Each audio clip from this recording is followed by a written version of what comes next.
In August 1980, the sky over Yavapai County, Arizona, wasn't blue. It was a strip of white-hot tin, beating down a merciless light that worked every horizon. At the foot of the Bradshaw Mountains, the Vance House Ranch sat like the bleached bones of a lost golden age. The creeks that used to roar in the spring were nothing more than cracked mudflats, looking like unhealed scars on the flesh of the high plains. Jesse Vance stepped off the Greyhound at a roadside stop along Highway 89. The engine's roar faded into nothingness, leaving him to face a blast of heat carrying gritty sand. He wore an old Army field jacket despite the temperature hitting 110 degrees Fahrenheit. Beneath that rough fabric was a body no longer whole, a long scar running from his hip to his left knee, a souvenir from an IED in the Middle East, and memories that the Arizona dust couldn't seem to wash away. He took a deep breath. The smell of this land hadn't changed, the scent of scorched brush, the pungent reek of cattle manure, and the smell of smoldering despair. Jesse walked 3 miles toward the ranch gate. His limping footsteps drummed a steady rhythm on ground as hard as a coffin nail. As the silhouette of the two-story frame house appeared, Jesse saw his father, Buck Vance, standing by the fence of corral number 4. Buck looked 10 years older than the last time Jesse had seen him. His back was hunched, and the meat-hook hands that used to wrestle bulls now trembled as they gripped the rotting timber. Inside the corral, 3 cows lay flat under the meager shade of a tin roof. They didn't even have the strength to swat the flies swarming their sunken eye sockets. Their ribs stuck out like the keys of a busted piano. "They won't make it through the night," Buck's voice was raspy. He didn't turn to look, but he knew it was his son. The scent of sweat and bloodkin was the only thing this heat couldn't burn away. "Hey, Dad!" Jesse stopped beside him. He looked into the empty water trough where only a few dried-up bee carcasses remained at the bottom. "I read the weather reports. This drought isn't ending in September. Might not end all next year either." Buck whipped around, his eyes bloodshot from lack of sleep and grit. "Reports? What did those suits in Phoenix know about Yavapai land? I've been ranching here since before you knew how to tie your own boots. This land raises cattle. It's always raised cattle. We just need a good soak at the end of the month, and the grass will come back green." "Grass won't come back if the roots are dead," Jesse said, his voice calm but steely. "I looked at the geology on the way in. The water table here has dropped below what the average bunchgrass can reach. We're raising cattle on a bottomless furnace." Dinner that night was a heavy silence. Jesse's mother had passed away when he was 10, leaving 2 clumsy men to look after each other in a kitchen, smelling of wood smoke. Buck hacked at a piece of beef that was dry and tough as a boot sole, then looked at his son's limping leg. "How's the leg?" "It gets me around. But I can't spend 10 hours a day in the saddle chasing strays anymore, Dad." Jesse set his fork down. "That's why I came back, and it's why I want to talk to you about those 200 acres to the north. The patch we call Dead Stone Field." Buck snorted. "The name says it all. Even the weeds won't grow there. It's just a place for the herd to stand and rest before crossing to the other valley. That's exactly why I want to use it." Jesse pulled a crumpled folder from his jacket pocket, filled with handwritten notes and geological maps. "I spent my last 6 months in the VA hospital studying dryland farming. Dad, we have to stop running cattle on that patch. I'm going to plant Agave Americana." Buck froze. He slammed his glass onto the table so hard the water splashed out. "Agave? You're talking about that thorny cactus. The stuff the donkeys chew on just to stay alive. It's not a cactus, it's an asparagus relative, but its survival instinct is tougher than anything you ever seen," Jesse explained patiently. "Its roots can punch 10 feet down into rock crevices. It doesn't need weekly rain. It lives on night dew and pure grit. More importantly, its fiber is what the military needs for composites, and the core has more natural sugar than sugar cane." "Enough." Buck slammed his hand on the table and stood up. "The Vances are cowboys, Jesse. Our ancestors came here on horseback with longhorns. We produce beef to feed this country.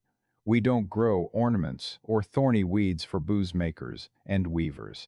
Farming is for the dirt grubbers down in the muddy valleys, not for men in Yavapai. What good is cowboy pride when you're burying cattle every morning?" Jesse stood up to face his father. Despite the pain in his leg, he stood tall.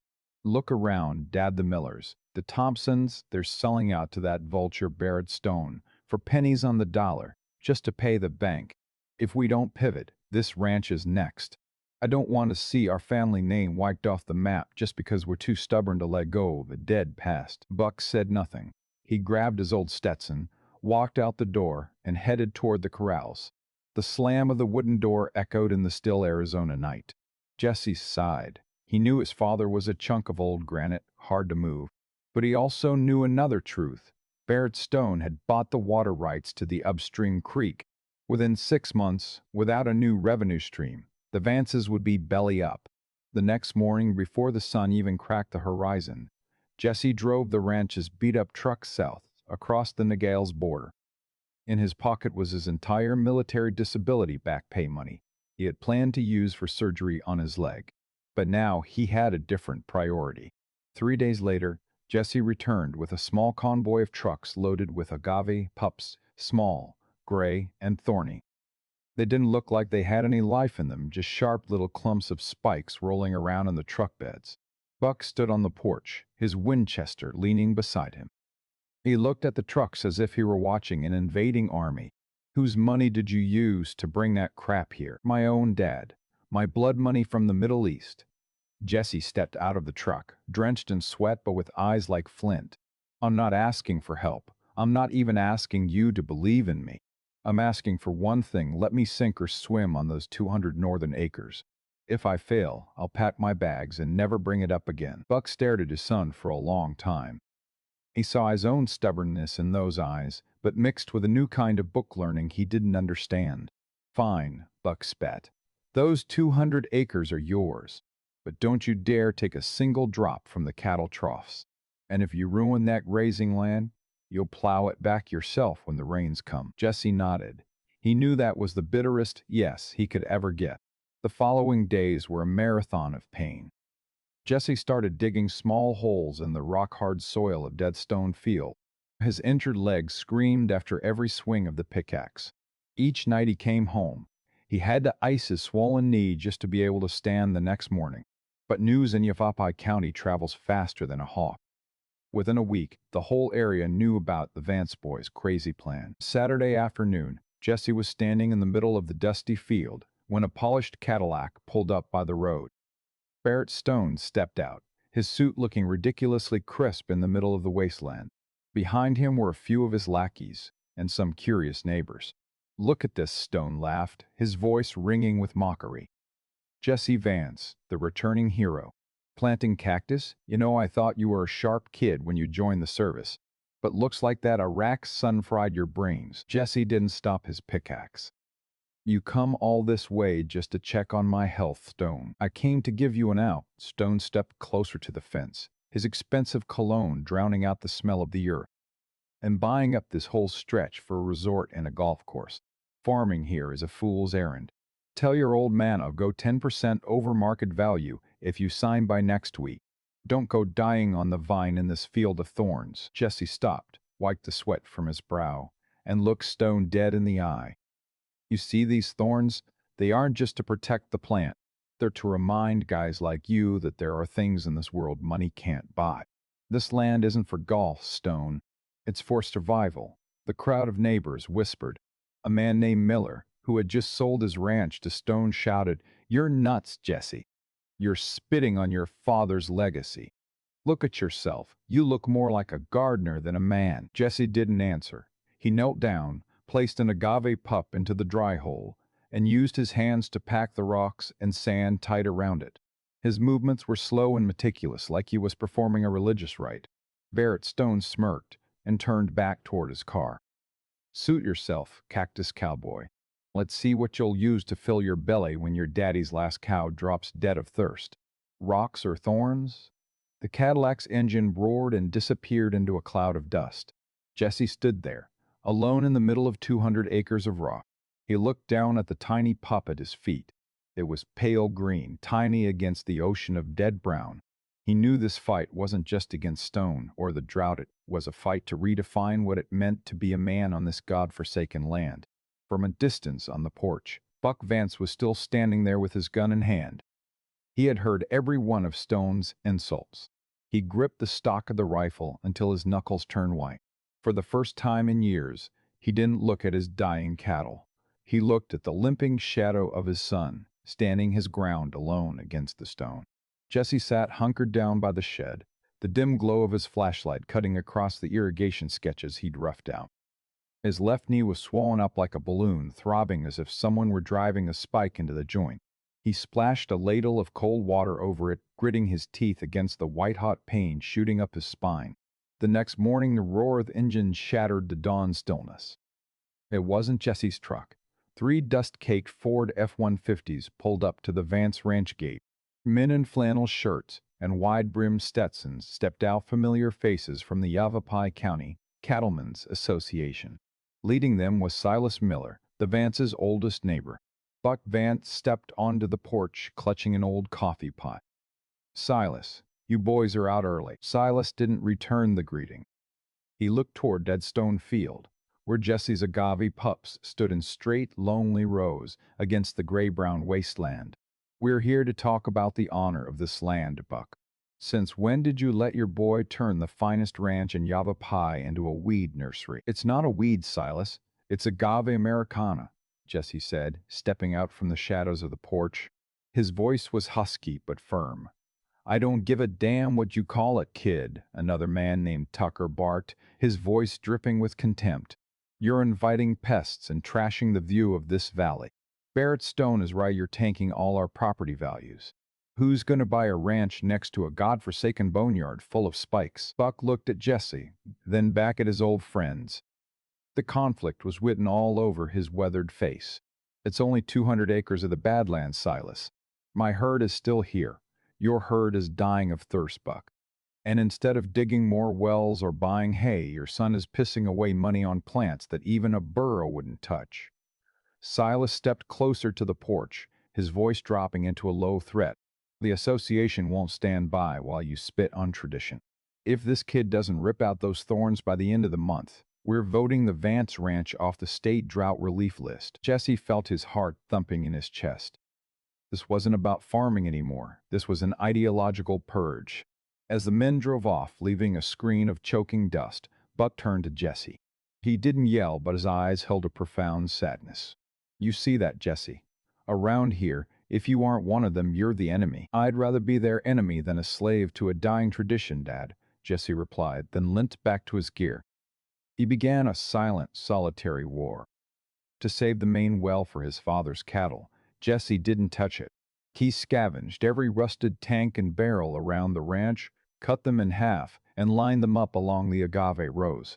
He'd wake up at 3 a.m. to collect the night dew clinging to old tarps he'd stretched across the field. Every precious drop was hoarded and fed to the roots through a jury-rigged system of scrap PVC pipes he'd pulled from the town dump. At the Rusty Spur Tavern that Friday night, Jesse was the talk of the town. When he walked in for a pack of smokes, the room went dead silent. Barrett Stone was at the center table, flanked by his goons and a few tipsy ranchers.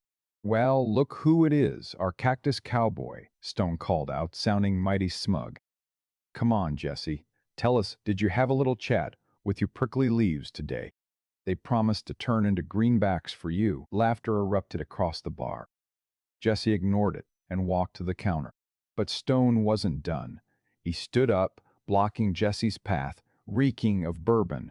"Listen, you busted-up soldier. You're wasting everyone's time.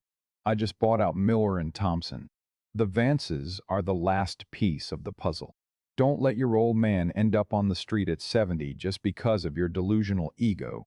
What's a gimp like you gonna do with a pile of rocks anyway?" Jesse looked Stone square in the eye. The look of a man who had stared down death on a battlefield made Stone flinch. "You can buy their land, Stone, but you'll never understand it. You see dollar signs, I see life, and my life has thorns." That night, as Jesse slept the sleep of the exhausted, a strange noise from Deadstone Field jolted him awake. The sound of Jeep engines and metal clanking. He grabbed his flashlight and his shotgun, racing outside despite the agony in his leg. In the middle of the field, 2 shadows were using crowbars to frantically rip up the agave pups he'd spent so much sweat planting. The pale green plants lay scattered on the ground like discarded orphans. "Hold it right there," Jesse roared, firing a warning shot into the air. The two shadows froze, then scrambled into a plateless jeep idling nearby.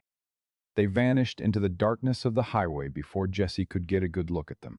He sank to his knees in the wreckage, his shaking hands touching the crushed leaves. Hot tears welled up, mixing with the grit on his face.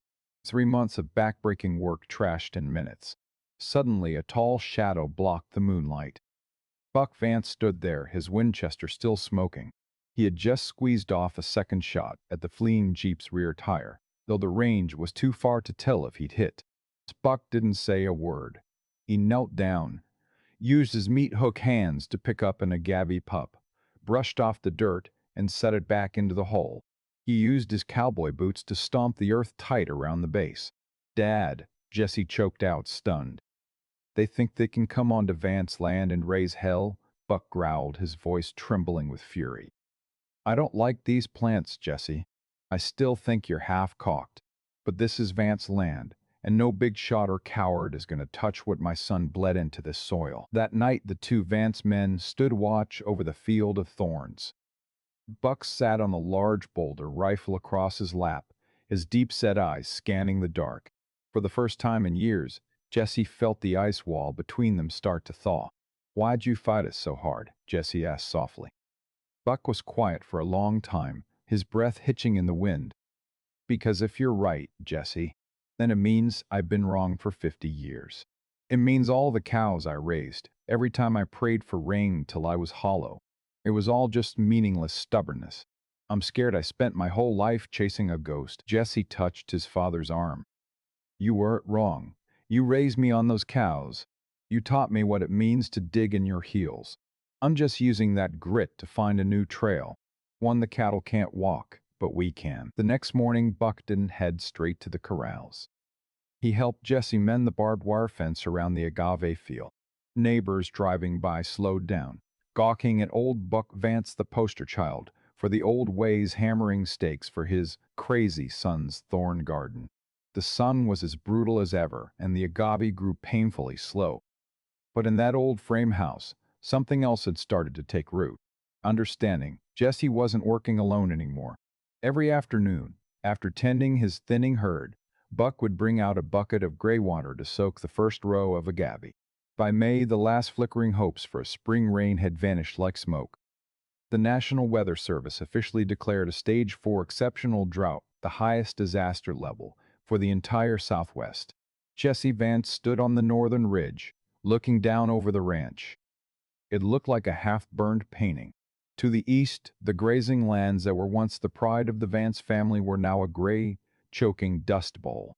Buck's last Hereford cattle, fewer than 30 head, left from 100-strong herd huddled together, under the shade of a skeletal, dead oak. They didn't even low anymore. The thirst and hunger had sucked the berry sound out of their throats. But right at Jesse's feet, Deadstone Field told a different story. The 200 acres of Agave Americana were no longer weak pups. They had exploded into massive rosettes, each leaf thick, succulent, and reaching waist-high. Their silvery blue-gray hue stood in violent contrast to the deathly brown surrounding them.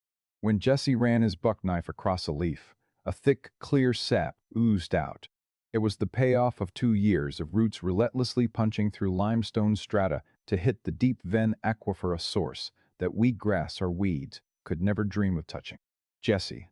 Buck's shout drifted up from the valley floor, sounding strangely urgent. Jesse scrambled down as fast as his bad leg would let him. At the main well pump, he found his father kneeling on the dirt, hands trembling as they gripped the pipe. The pump motor was still screaming, but the nozzle only spat out a black, muddy sludge before choking out completely. Wells dry, Buck looked up at his son, his face gaunt, eyes shot through with blood. "I bored another 50 feet last month, but now even the mud's gone."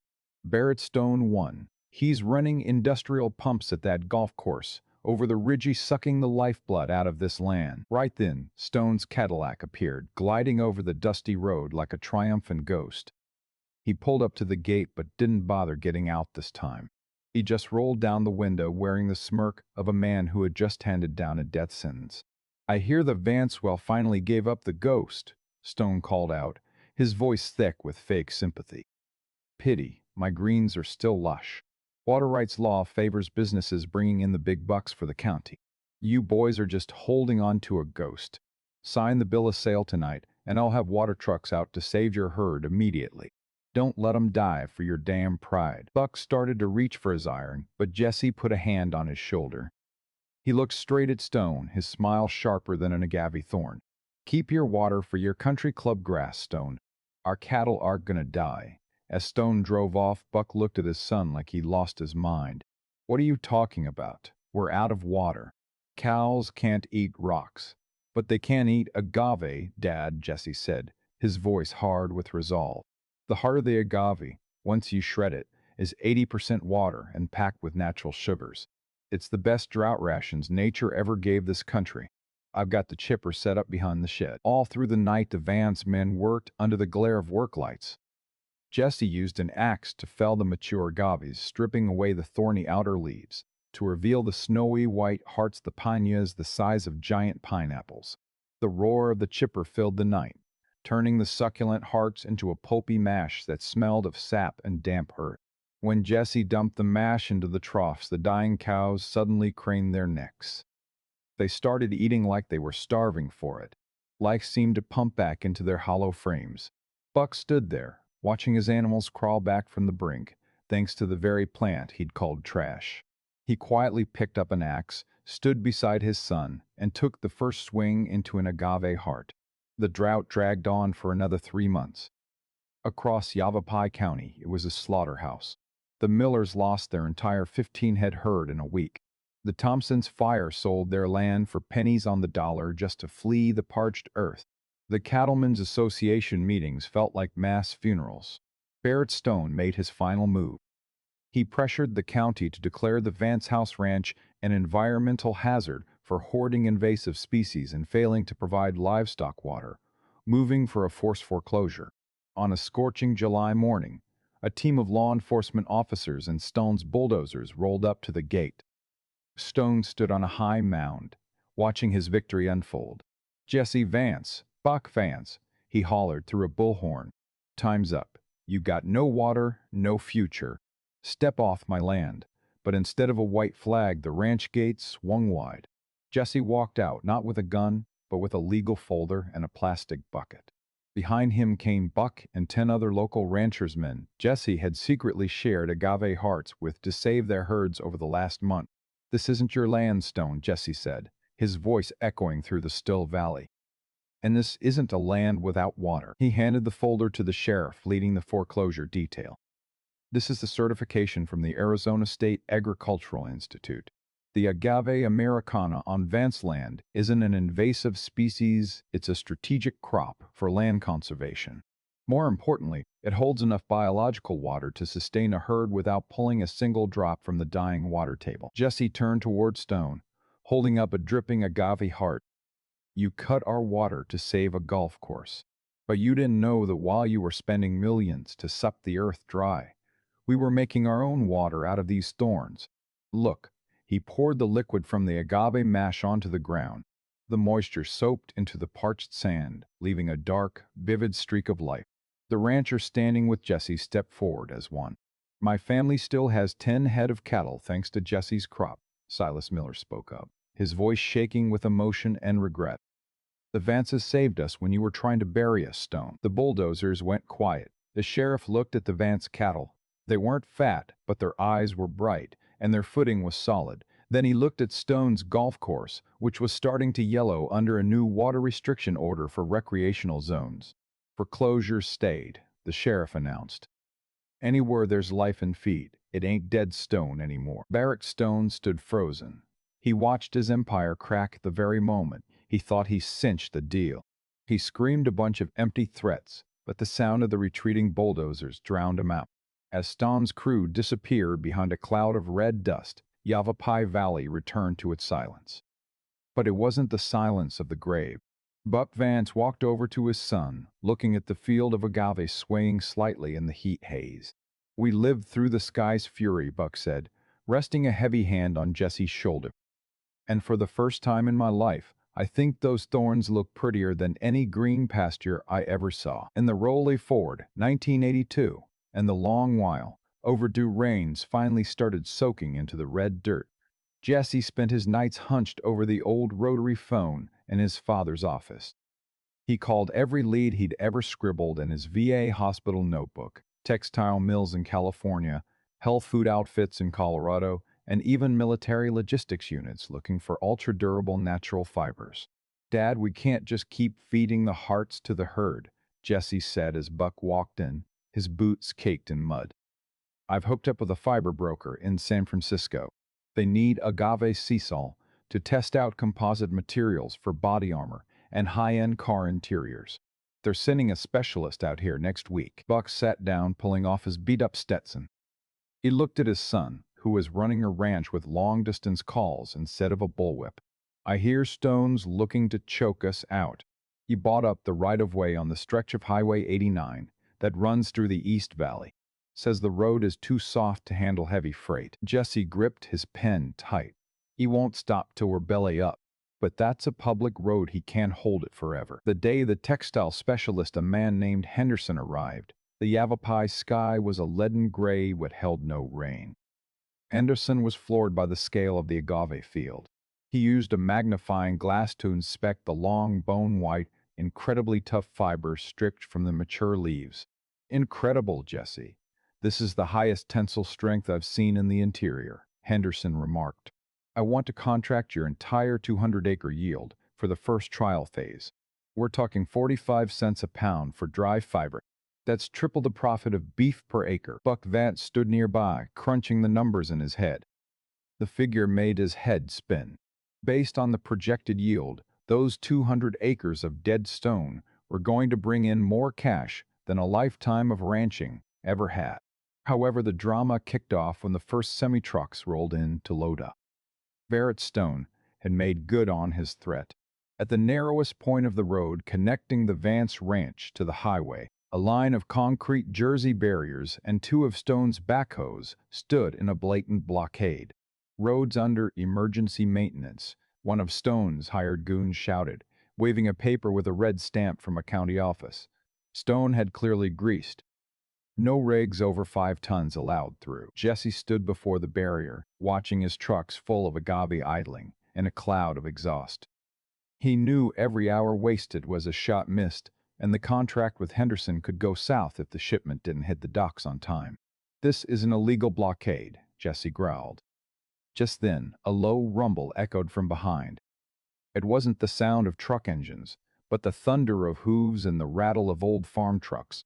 Silas Miller, Tucker, and a dozen other local ranchers, the men Jesse had saved with agave hearts, were closing in.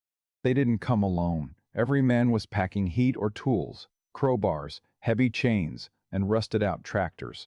Buck Vance led the pack, sitting tall on his oldest horse, looking like a general out of an old-school western. Back off. The Vances aren't riding solo today, Buck said, his voice booming like thunder. He looked over at Silas Miller. Silas, you remember how we hauled limestone to clear this valley 40 years ago? Never forgot, Buck, Silas replied, tightening his grip on the heavy iron chain. To the horror of Stone's goons, the Yavapai ranchers put on a show of collective force. They hooked tractor chains to the concrete barriers. Jesse, ignoring his aching leg, climbed into the lead truck. Pull! Buck roared. The tractor engine screamed, and the iron chains groaned with a piercing metal-on-metal screech. Under the combined muscle of the whole county, the concrete blocks were dragged aside, revealing a dusty but free road. The ranchers stood along the roadside, tipping their hats as the agave convoy rolled through. It wasn't just neighbors helping out. It was a salute to the man who'd given them hope in their darkest hour. That harvest season became a Yavapai County legend.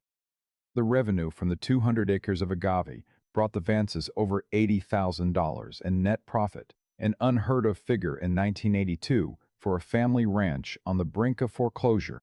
After clearing the bank notes and shipping costs, Jesse sat with his father in the cozy living room, the fire dancing in the hearth. Buck held the final check in his hand, his eyes misting up. I never thought I'd see this kind of money from our dirt, Buck said softly. I called you a madman, Jesse. I hated those thorns because I was scared to death of change. You don't have to be scared anymore, Jesse said, taking his father's hand. Both their hands were mapped with scars and calluses from the agave thorns. We aren't erasing the cowboy legacy, we're just making it bulletproof. Tomorrow I want us to go buy more starts for the 200 acres to the south. Buck smiled a rare, relieved grin. No, tomorrow I want you to take a breather. I'll go get the starts. I finally figured out how to tell a good agave pup from a dud. Meanwhile, over the ridge, Barrett Stone's empire was starting to crack. The ranchers weren't going to him for loans or to sell out anymore. They were going to Jesse Vance. They wanted to know about drip irrigation, fiber stripping, and the wide open agave market. Winter 1989 rolled into the Yavapai Valley, with bone-chilling winds sweeping down from the San Francisco peaks. But inside the new office at the Vance House Ranch, the air was warm and buzzing. Jesse Vance was 34 now, his face weathered with crow's feet around the eyes, the trademark of 10 years squaring off against the Arizona elements. He'd traded in his old Army field jacket for a set of work clothes made from ultra-durable agave fiber, a product from the very production line he'd helped build from the ground up. But Vance had passed away on a quiet autumn afternoon in 1987, right there in his armchair on the porch, eyes still fixed on the lush green fields. He went out with the peace of a man who'd seen his family legacy redeemed. Before he closed his eyes, he'd handed Jesse the family silver cowboy submarshal badge and said something Jesse would carry to his grave. I spent my life trying to make the land serve me, but you taught me how to serve the land. Keep those thorns sharp, son. After his father's funeral, Jesse didn't just sit on his agave winnings. He widened his horizons, turning the 400-acre ranch into a blueprint for sustainable ag.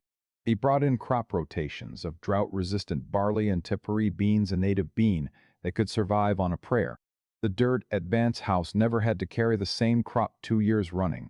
The deep-root systems of the agave had broken up the hardpan below, creating natural water channels that helped the shorter-cycle crops thrive the following season. The experts from Arizona State University called it the Yavapai miracle. To Jesse, it was just listening. In April 1993, Jesse got a letter with a gold seal from the Dean of Agriculture at ASU. They wanted him as the keynote speaker for the annual Southwest Agricultural Conference. The topic they handed him was Lessons from Deadstone Field, When Risk Becomes the Lifeline. Standing in that bright-lighted ballroom in Phoenix, facing over 200 scholars, big-time ranchers and politicians, Jesse looked like a fish out of water with his calloused hands and that slight, lingering limp. He didn't use fancy charts or macroeconomic buzzwords.